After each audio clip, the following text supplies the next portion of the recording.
So let's be real. Sometimes, without even noticing, we start carrying more than we can handle. Worries that pile up, commitments we never questioned, relationships that used to make sense but now leave us drained. It builds slowly, quietly, until one day you wake up and everything feels heavy, not just in your head, but in your chest, your shoulders, your breath. That kind of weight doesn't show up all at once. It creeps in through expectations, guilt, and the fear of letting go.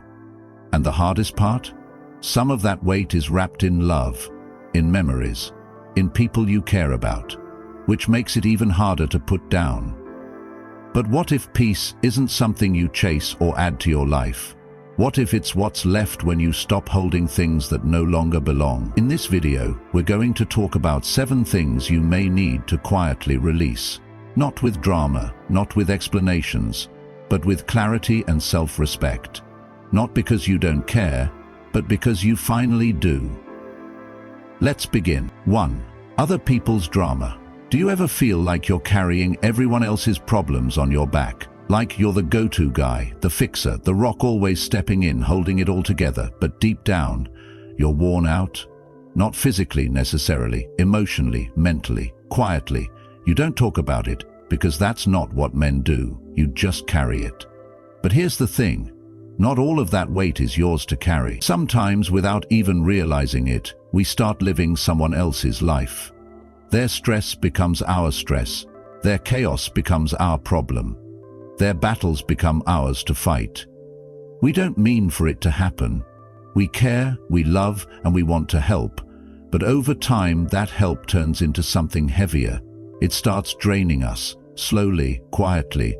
And before we know it, we're carrying the emotional weight that was never ours to begin with. Ask yourself this.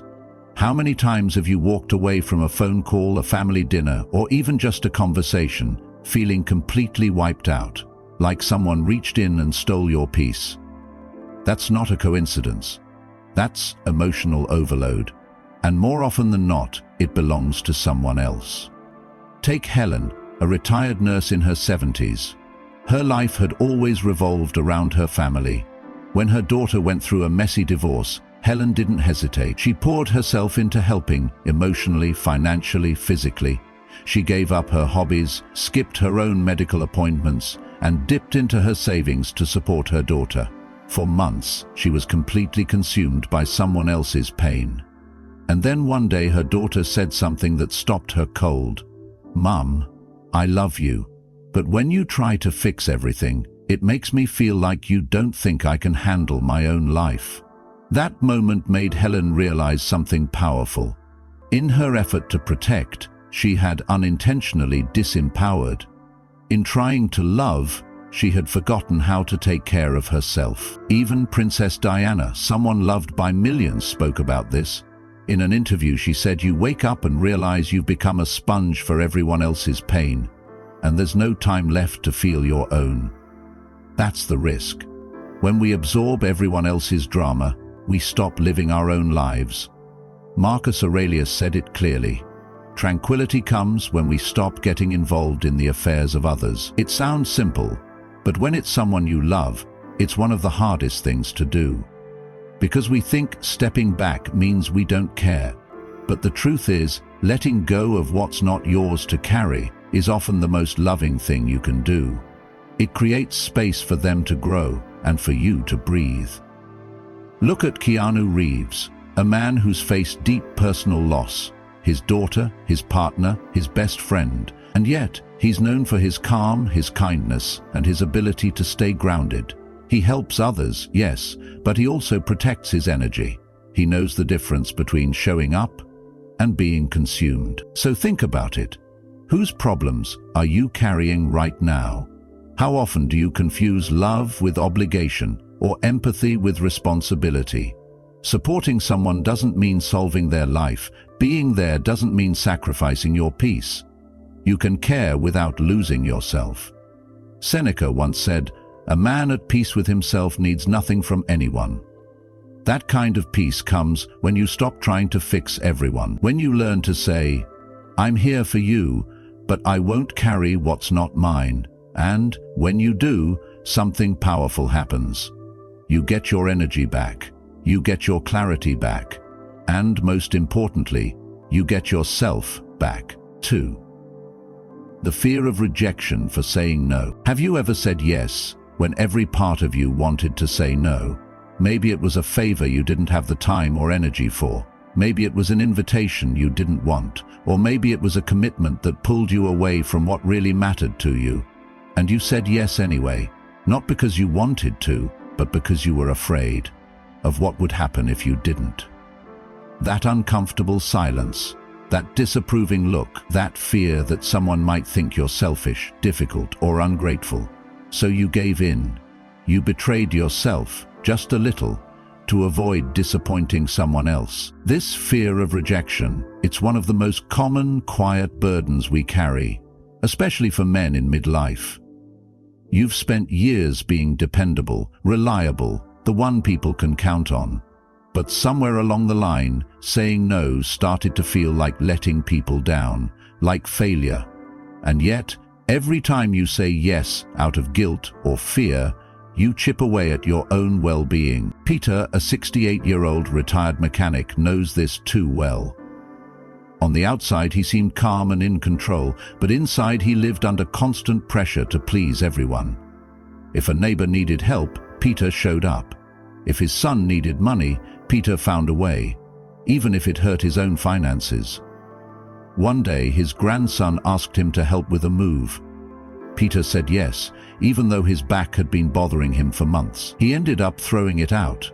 He couldn't walk properly for weeks.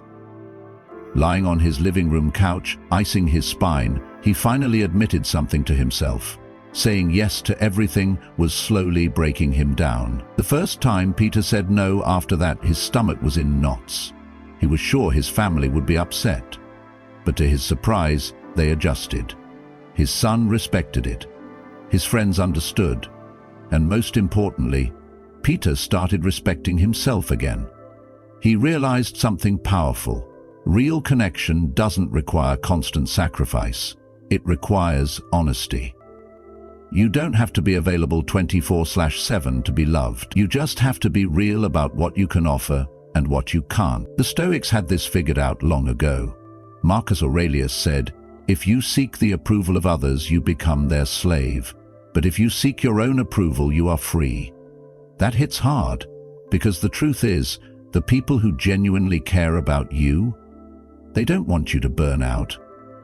They don't need you to say yes all the time to value you. In fact, the more honest you are about your boundaries, the more solid your relationships become. Researcher Brené Brown once said, "Clear is kind, unclear is unkind." Saying no is one of the kindest things you can do, for yourself and for the other person. When you say no with clarity, you're not rejecting them, you're giving them space. You're giving yourself space. And in that space, everyone has the chance to grow. So ask yourself, how often are you giving away your time, your energy, your peace, just to avoid an awkward moment? Just to keep the peace on the outside, while sacrificing it on the inside? That kind of peace is fake, and fake peace doesn't last. The next time you feel that pressure to say yes, pause. Breathe, and remember, you have a right to say no. You don't need to explain it. You don't need to feel guilty. Protecting your energy isn't selfish. It's survival. It's strength. And it's what allows you to show up fully when it truly matters. Because when you stop trying to be everything for everyone, you finally start being something real for yourself. 3. The paralyzing nostalgia for who you once were. Have you ever caught yourself thinking about the man you used to be? 20 years ago, maybe 30. Back when your body was stronger, your responsibilities clearer, your purpose more defined. Maybe life felt fuller, busier, yes, but with direction. And now, sometimes, it feels like you're stuck watching reruns of a version of yourself that doesn't quite exist anymore. That feeling, that's nostalgia. And while it can be comforting, it can also be dangerous. Nostalgia has a funny way of editing the past. It shows us the highlight reel, the strength, the excitement, the good times, but it filters out the stress, the worry, the uncertainty we felt even back then. And yet we keep comparing who we are now to that idealized version of who we once were. We say, I used to be more useful, I used to be more attractive, I used to be needed. But here's the hard truth. When you live in that comparison, you stop living now. Seneca, the Stoic philosopher, said, "A man who suffers before it is necessary suffers more than is necessary." That's what nostalgia does. It makes you suffer over things that don't exist anymore. It takes you out of the present and traps you in a past that's been romanticized beyond recognition. You start mourning things that might not even be worth mourning. But here's what you don't hear enough. The man you are today has value too. Maybe your body doesn't move the same way. Maybe your days are quieter. But you've earned something else. Wisdom, perspective, the ability to slow down and actually enjoy the life you worked so hard to build. You're not who you were, and that's okay. You're someone else now, someone more grounded, someone who's still capable of growth, even reinvention. There's a quote from Nietzsche. Without music, life would be a mistake. He wasn't just talking about songs. He meant rhythm, flow, the ability to find beauty in where you are now. And to hear that music, you have to stop drowning in the past. You have to tune in to what's here, today. So how do you stop clinging to who you were?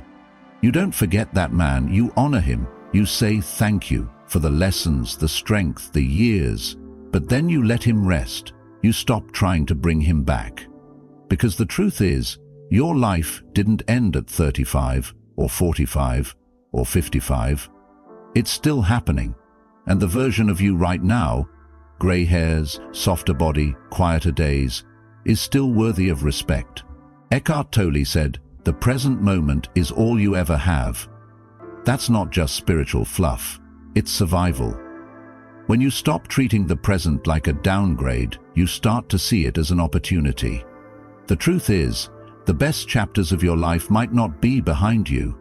But if you're too busy staring at what's already been, you'll so ask yourself, what if you stopped measuring your worth by how you looked or felt 20 years ago?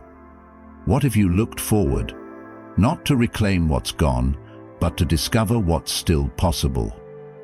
You're not finished. You're evolving. And every day you're here is another chance to become someone new, because who you are now, with everything you've lived through, everything you've learned, is more valuable than you've ever been. And that deserves to be respected, not compared. 4. Emotional dependence on your children. There comes a point in life when your kids are no longer kids. They grow up, they move out, they build their own lives, make their own choices, and take their own paths.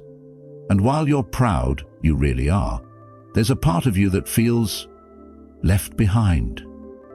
The calls get less frequent, the visits don't happen as often, and quietly, without saying it out loud, you start measuring your self-worth by how much attention they give you. That's emotional dependence.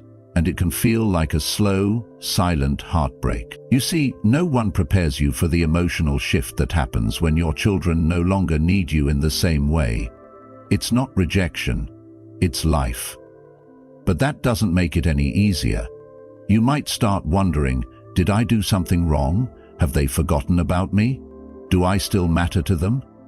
And those thoughts can spiral quickly, especially when your sense of purpose was so tied to being a provider, protector, or support system. The Stoic philosopher Epictetus said, "Nothing in the world has power over you unless you allow it. That includes your emotions. That includes the grip your children's attention or lack of it has on your peace of mind." And that might be one of the hardest lessons to learn as a parent.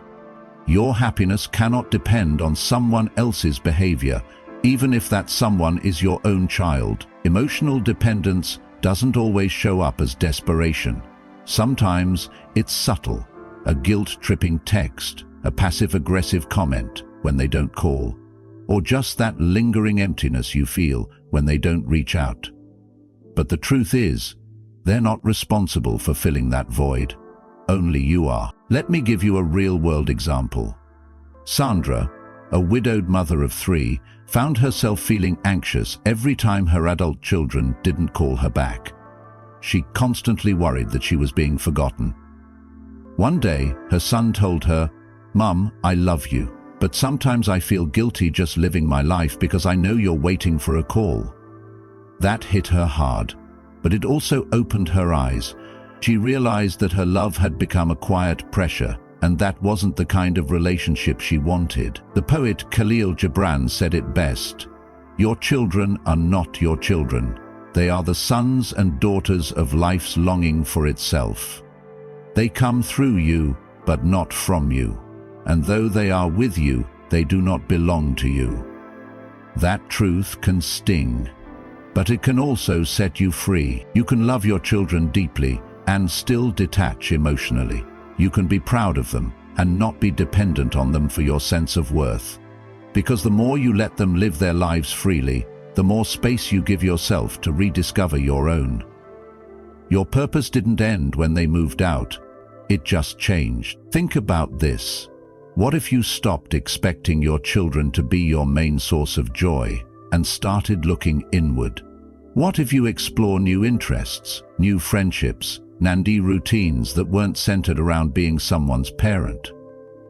What if your love for them wasn't tied to how often they called, but simply existed without pressure? That's real freedom. And it doesn't weaken the bond, it strengthens it. Because when you stop depending on your children for your emotional needs, you take the pressure off the relationship. You let them come to you, not out of guilt, but out of love. Marcus Aurelius wrote, "What matters is not what happens, but how you interpret it." And maybe, just maybe, the distance you feel isn't a loss. It's a sign that your kids are living, growing, and becoming who they were meant to be. Your job now? To do the same. 5. Objects that carry more emotional weight than practical value. Take a look around your home. Open a drawer, a closet, or a box in the garage. Chances are you'll find something you've kept for years, not because it's useful, not because it brings you joy, but because getting rid of it feels wrong. A souvenir from a trip, a gift from someone who's no longer around, a dusty old tool, a worn-out jacket, a book you've never read. You keep it because it means something, or at least it used to. But here's the question, is it still serving you? Or are you carrying the emotional weight of a past that no longer fits your life today? I remember helping an older friend clear out his house. We were sorting through a box of old things when he picked up a porcelain figurine. He held it in silence for a moment, then said, "This belonged to my mother. I've kept it for years. I don't even like it. I just feel guilty getting rid of it." That hit me, because I'd done the same. I once kept a book for over a decade. It was a gift from someone who wasn't in my life anymore. I never read it, didn't even care about the topic. But every time I looked at it, I felt that little tug. Don't throw this away. It meant something once. Here's what I finally realized. It's not the object we're holding on to, it's the emotion. But that emotion, it's not in the thing, it's in you. The memory, the meaning, the connection, that's internal. And it doesn't disappear when you let go of the item. Seneca said, "No wind is favorable for the one who doesn't know where they're going." That applies here too.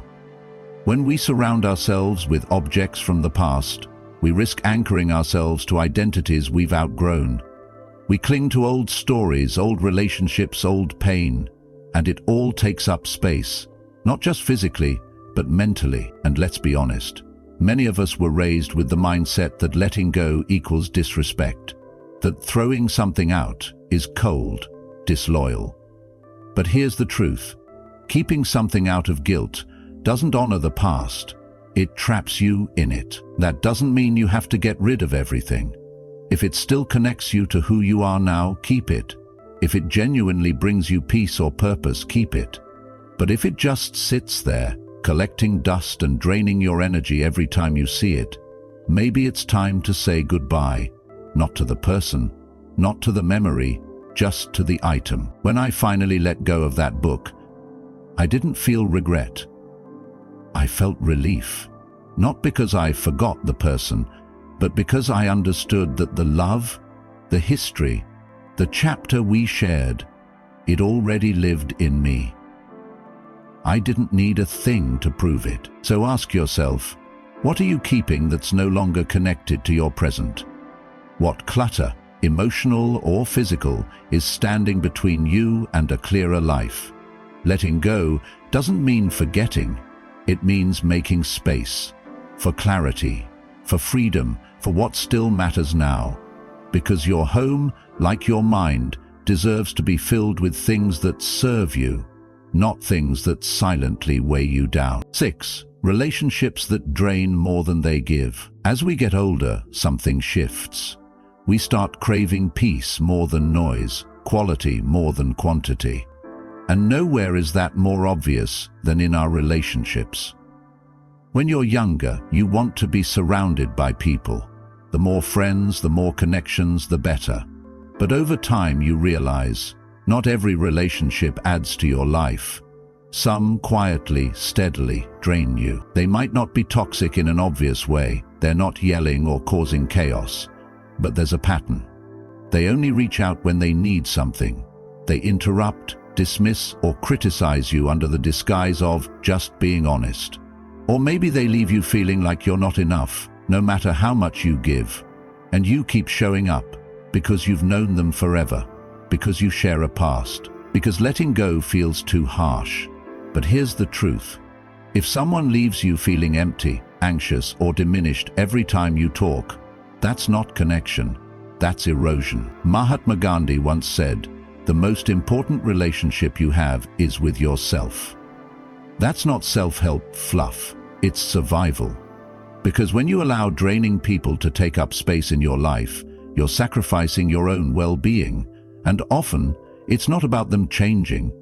It's about you finally setting a line they can't keep crossing. Think of it like a garden. The flowers you want to grow, your peace, your energy, your purpose, need space. But if the garden's full of weeds, even beautiful ones that used to matter, nothing good can flourish. Some relationships are just that, old weeds that look familiar, but no longer belong. Let me give you a real example. Tom, a 59-year-old vet, told me about a childhood friend who would only call when his life was falling apart. Every conversation was a monologue of complaints. No check-ins, no interest in Tom's life, just a one-way emotional dump. And for years, Tom took it. He felt like he owed it to the friendship. But one day he asked himself a simple question. Do I actually feel better after talking to this person? Or worse? The answer was clear. He started setting limits. Shorter calls, less availability, no more guilt. And with that space, he found time for people who actually nourished him. Carl Rogers, a renowned psychotherapist, once said, "True freedom comes when we stop living to meet others' expectations." That includes how much of yourself you give away. Because here's the thing, you can still care about someone and decide not to let them drain you. You can love them from a distance. You can step back without making a scene. Some people won't like it when you stop playing your old role. They'll push back, call you cold, say you've changed. And maybe you have. Good. That's growth.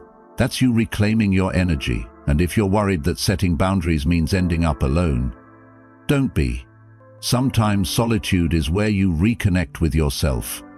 And from that place of clarity, you attract the kind of people who actually fit your present, not just your past. Seneca said, "Choose your friends carefully, for they will be the reflection of your spirit." Ask yourself, who leaves you feeling lighter, calmer, more like the man you're working to become, and who leaves you feeling heavy, resentful, or exhausted? This isn't about blame, it's about self-respect. The most meaningful relationships, the ones that last, aren't based on guilt, obligation, or history. They're built on mutual energy, mutual growth, mutual peace. So maybe it's time to pull a few weeds. and start giving your attention to what truly helps you grow. 7. The need to justify yourself to others. One of the heaviest burdens we carry, and we rarely talk about it, is the constant need to justify ourselves to others. You've felt it. That pressure to explain your decisions, defend your choices, or make sure everyone understands why you're doing what you're doing.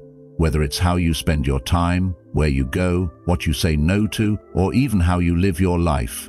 It's like there's always someone watching, judging, questioning, and deep down, a voice in your head whispering, make sure they get it. Don't upset them. Don't seem selfish. But here's the truth. You don't owe anyone an explanation for how you protect your peace. Maybe you've chosen to step away from certain people. Maybe you're not as social as you used to be. Maybe you're finally spending your money on things that bring you joy instead of trying to impress someone else. And people don't get it. They don't have to, because they don't live your life. They don't feel your exhaustion. They don't carry your thoughts or fight your battles. Carl Jung said, "The privilege of a lifetime is to become who you truly are." But you can't do that while constantly looking over your shoulder, worrying about what everyone else thinks. The moment you start living for their approval, you lose your freedom. You shrink. You hesitate. You second-guess your instincts. And for what? A nod of approval? A polite smile? That's not worth your peace. Marcus Aurelius put it even more bluntly. If you worry about what others think, you will be their slave. That's the harsh truth. Living to justify yourself is a form of emotional slavery. You hand over your energy, your decisions, your clarity, just to keep others comfortable. Now, don't confuse this with arrogance. This isn't about shutting everyone out or acting like you're above feedback. It's about self-trust. It's about learning to say, this is right for me, even if no one claps for it, even if no one understands. Imagine you want to start something new. Take dance lessons, learn an instrument, change your diet, start a new business. And the first thought isn't excitement, it's fear. What will people say? Am I too old for this?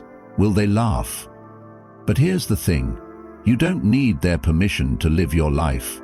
You just need your own. When you stop explaining everything, you reclaim your time, your energy, and your power.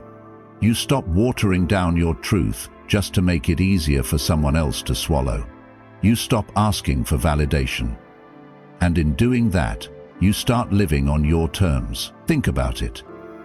How many times have you held back from something you wanted, just to avoid judgment? How often have you over-explained, just to avoid an awkward silence or a raised eyebrow?